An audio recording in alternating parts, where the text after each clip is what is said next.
Baik, assalamualaikum warahmatullahi wabarakatuh. Selamat malam, selamat jumpa kembali bersama saya. Pada kesempatan kali ini, saya perkenalkan diri terlebih dahulu. Nama saya Muhammad Ikrom, NIM 1948110018. Di sini saya akan mempresentasikan materi tentang faktor toughness of material, mana dalam pertemuan kali ini merupakan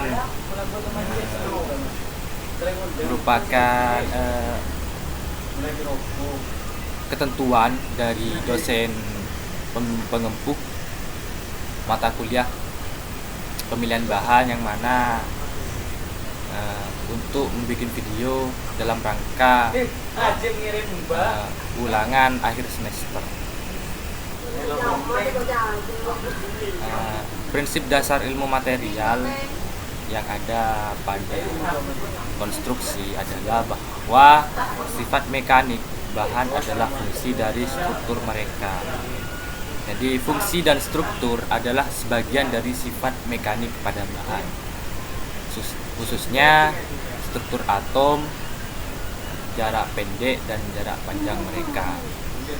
Juga pada dimensi yang lebih tinggi, yaitu struktur nano dan mikro mereka.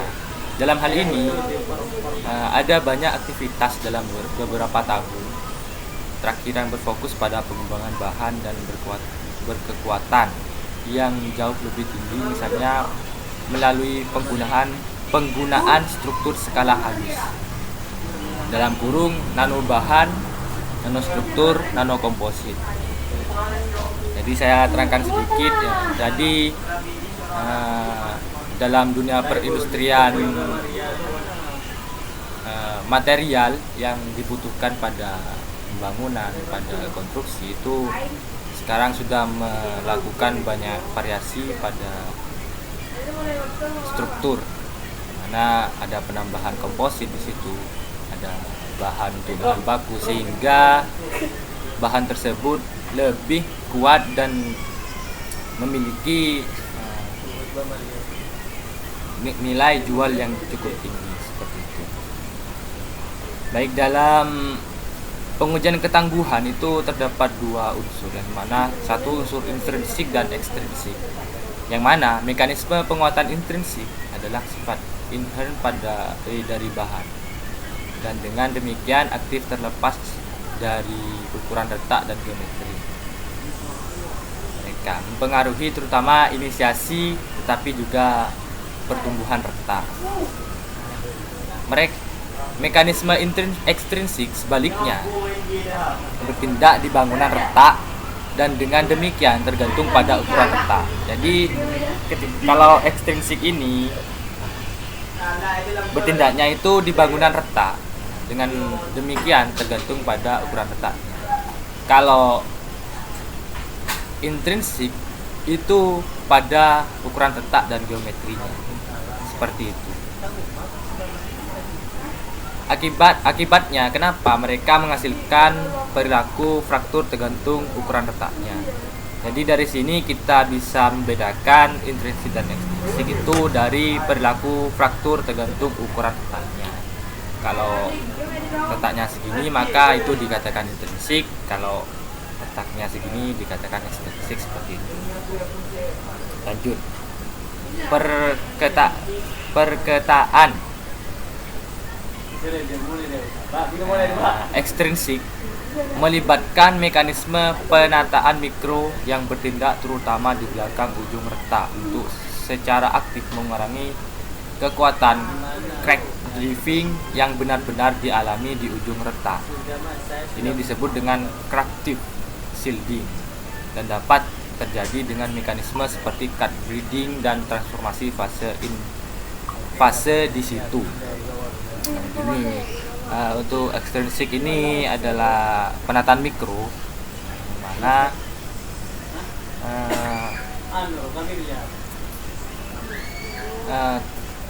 eh, apa ya namanya ya, ekstrinsik ini terletak di belakang ujung retaknya, yang secara efektif mengurangi kekuatan crack drifting. Jadi ekstrinsik ini adalah sebagian dari efek yang mengurangi kekuatan crack drifting. Memang fraktur adalah hasil dari persaingan bersama mekanisme intrinsik kerusakan menjelang ujung retak yang mempromosikan mekanisme retak dan ekstrinsik atau perisai, terutama di belakang ujung yang mencoba menghalirnya. Baik, bisa dilihat pada gambar tersebut extrinsic toughness dan intrinsic toughness.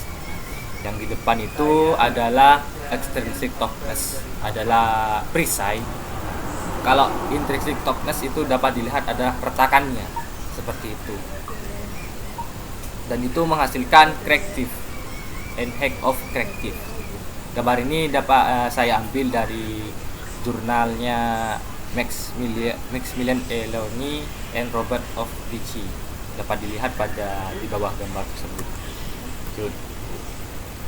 Ini lanjut.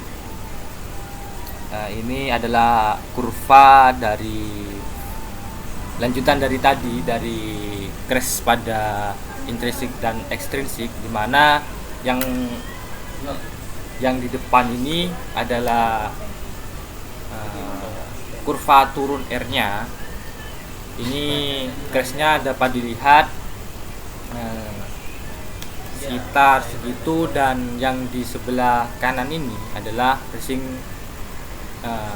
kurva R naiknya. Dapat dilihat di situ bahwasannya crashnya itu lebih besar pada racing R, pada kurva naik R-nya. Gambar ini juga sama pada jurnal yang sama, karena saya di sini memakai jurnal 1 dan dapat dilihat pada jurnal tersebut. Lanjut, di sini saya lanjut ke merancang ketangguhan tinggi badan struktural beyond spirit. Untuk mendapatkan ketangguhan tinggi, hal ini terlihat pada deskripsi sebelumnya yang dibandingkan dengan teknik tradisional. Alam mengembangkan bahan yang kuat tangguh dengan cara yang jauh lebih kompleks, menggunakan desain hierarkis dan prinsip-prinsip self-assembly yang dikendalikan secara biologis. Jadi di sini untuk merancang ketangguhan tinggi bahan struktural itu alam sudah mengembangkan bahan yang kuat sendiri, seperti itu. Namun dengan juga desain hierarkis dan prinsip-prinsip self-assembly atau prinsip-prinsip penyambungan yang bagus, seperti itu.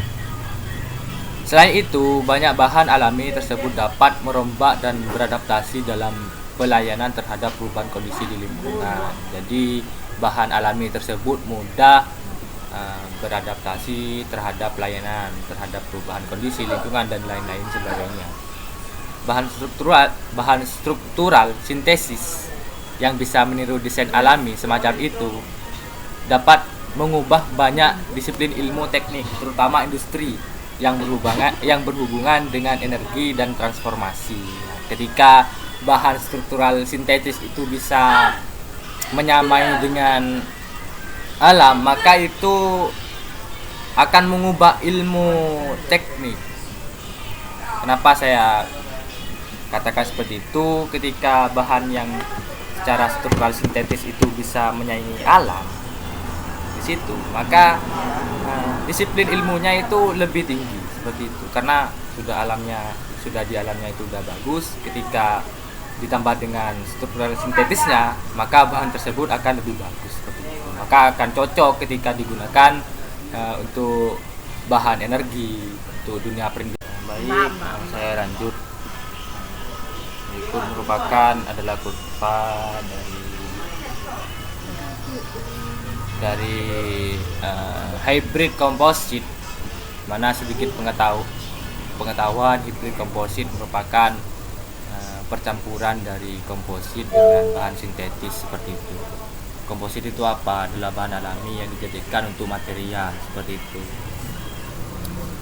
Nah, di situ dapat dilihat ya kurva stresnya mendekati NERS-nya itu di kisaran angka 90 dan hibrid kompositnya itu di angka 160. Untuk pengujian toughness-nya pada brick and mortalnya itu terdapat pada angka 30 ya 30. Kalau crack extensionnya itu di angka 0,6. Untuk lamelarnya itu di kisaran, untuk toughness-nya itu di kisaran 15 derajat ya, bukan 15 derajat ya, 15 derajat benar. Kalau crack extensionnya itu pada kisaran 0,8 mm. Untuk yang di bawah itu NERS-nya, untuk pengujian toughness-nya itu di kisaran 10 dan crack extensionnya itu di kisaran angka 0,5 mm. Untuk gambar C itu adalah gambar mikroskopik untuk struktur dasar dari material. Dapat dilihat di situ terdapat juga cekungan, itu sudah biasa dalam material, namun di situ homogenitasnya sangat bagus dan itu bisa dijadikan untuk bahan yang lebih bagus lagi seperti itu. Untuk gambar yang D tersebut adalah gambar mikroskopis untuk sel-sel atomnya. Itu dapat dilihat homogenitasnya bagus sekali, dan situ menurut saya